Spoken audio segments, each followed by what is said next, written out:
Hi hello friends, എല്ലാ കൂട്ടുകാർക്കും നമ്മുടെ നാളത്തെ എപ്പിസോഡിന്റെ റിവ്യൂയിലേക്ക് സ്വാഗതം കേട്ടോ. അങ്ങനെ നമ്മുടെ ശ്രുതി അശ്വിനോട് പറയുന്നുണ്ട് മോതിരിട്ട് കൊടുക്കുമ്പോൾ വേണ്ട സാർ ഇതിടാൻ പാടില്ല, ഇത് എന്നെ വിവാഹം കഴിക്കാൻ പോകുന്ന ആള് എന്റെ വിരലിട്ട മോതിരമാണ് എന്ന് പറയുമ്പോൾ അശ്വിനാകെ ഞെട്ടിപ്പോകുക കേട്ടോ. അശ്വിന് വല്ലാത്ത വിഷമം തോന്നുന്നുണ്ടെങ്കിലും അശ്വിൻ അത് കാണിക്കുന്നില്ല. അതിനുശേഷം അഞ്ജലി വരുന്നുണ്ട്. അഞ്ജലി ചോദിക്കണ്ടേ, എന്താ ശ്രുതി നിനക്ക് വളരെ വിഷമം പോലെ, നിന്റെ വിഷമം കണ്ടിട്ട് നിനക്ക് ഈ മോതിരം വളരെ പ്രിയപ്പെട്ട മോതിരമാണെന്ന് തോന്നണല്ലോ, ഇത് എന്ത് മോതിരം ശ്രുതി, ആരെങ്കിലും നിനക്ക് ഗിഫ്റ്റ് തന്നതാണോ എന്നൊക്കെ ചോദിക്കുമ്പോൾ മേഡം ഇതെന്റെ വിവാഹ നിശ്ചയ മോതിരമാണ്.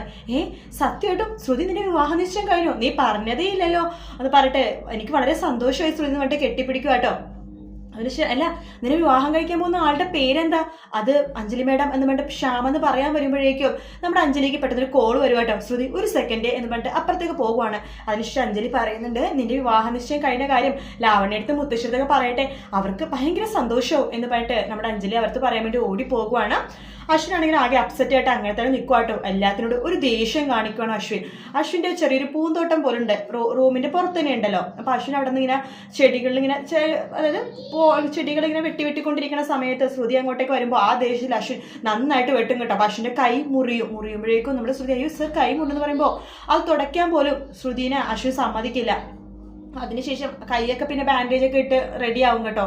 പിന്നെ ശ്രുതിനെ കാണിക്കാൻ വേണ്ടി താൻ തോറ്റിട്ടില്ലെന്ന് കാണിക്കാൻ വേണ്ടി ലാവണ്യനെ കെട്ടിപ്പിടിച്ചൊക്കെ അശ്വിൻ നിൽക്കും. അത് കാണുമ്പോൾ ശ്രുതിയുടെ മനസ്സ് ശരിക്കും ഒന്ന് വേദനിക്കുന്നുണ്ട്.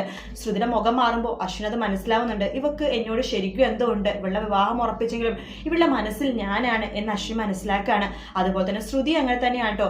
അശ്വിന്റെ മനസ്സിൽ ശരിക്കും ശ്രുതി ഉണ്ടെന്ന് നാളെ ശ്രുതിക്കും അത് മനസ്സിലാവും. നാളത്തെ എപ്പിസോഡിന്റെ ഫുൾ പ്രൊമോ കാര്യങ്ങളും ഓൾറെഡി ഉച്ചയ്ക്ക് തന്നെ വന്നിട്ടുണ്ടായിരുന്നു കേട്ടോ. ഞാനത് കുറച്ച് മുമ്പാണ് കണ്ടത്. അപ്പൊ ആ ഭാഗം എനിക്ക് പറഞ്ഞത് എപ്പിസോഡ് ഫുള്ളായിട്ട് ഞാൻ പറഞ്ഞില്ല, കാരണം ഇത് ഞാൻ ഓൾറെഡി ഇന്നലെ മിന്നാന്നൊക്കെ ആയിട്ട് പറഞ്ഞുകൊണ്ടിരിക്കുന്നതുകൊണ്ടാണ് അത് പിന്നെയും റിപ്പീറ്റ് ആയിട്ട് പറയാതിരിക്കുന്നത്. എന്തായാലും ഞാൻ പറഞ്ഞതിന് എക്സ്ട്രാ ആയിട്ട് നമ്മുടെ ലാവണ്യെ കെട്ടിപ്പിടിച്ചിരിക്കുന്ന ഭാഗം നാളെ കാണിക്കും, നാളെ അല്ലെങ്കിൽ മറ്റന്നാളെ കാണിക്കും. ശ്രുതിനെ വേദനിപ്പിക്കാൻ വേണ്ടി തന്നെയാണ് കേട്ടോ അശ്വിൻ അങ്ങനെ കാണിക്കുന്നത്. അപ്പൊ ശ്രുതിയുടെ മുഖം മാറുന്നത് അശ്വിനെ കാണാലോ. അപ്പൊ ആ ഒരു ഭാഗമാണ് നമ്മള് നാളെ ആയിട്ട് കാണാൻ പോകുന്നത്. വീഡിയോ ഇഷ്ടപ്പെട്ടെങ്കിൽ ലൈക്ക് ചെയ്യാൻ മറക്കരുത്, സബ്സ്ക്രൈബ് ചെയ്യാൻ മറക്കരുത്. മറ്റൊരു വീഡിയോ ആയിട്ട് നാളെ രാവിലെ കാണാം. Good night, take care, bye bye.